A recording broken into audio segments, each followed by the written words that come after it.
Meanwhile, out at DIA, they're telling us, check your flight status before you go out. Some planes are having problems. Yeah, they are. The wind is preventing incoming flights from landing. Covering Colorado for you tonight, we do have team coverage for you on this wild weather. We start with Mackenzie O'Keefe, who has a closer look at some of the wind damage in Denver. And Mackenzie, it's really dangerous out there, so don't go outside if you don't have to.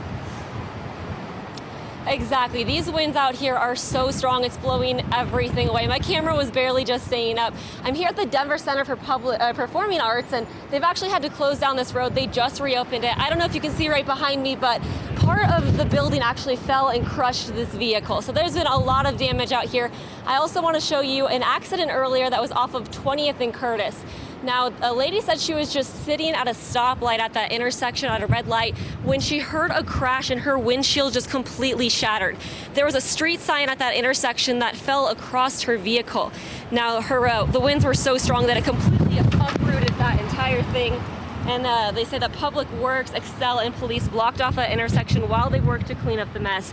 The driver is okay. That was the good thing. She said she was shaken up but not physically hurt during that. I don't think I had time to think. I was just in shock. I was just, holy crap. Just got out of the car and just kind of took in everything for a second. I'm glad nothing happened to me because I can only imagine if something had happened to me, it'd be a lot worse.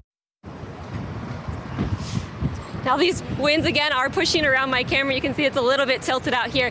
There have been trees all over the place, light poles all over the streets. People said they've had debris just flying at their vehicles. So definitely, if you are out in the area, just be careful, be looking out for everything around you because these winds out here are really strong and really dangerous.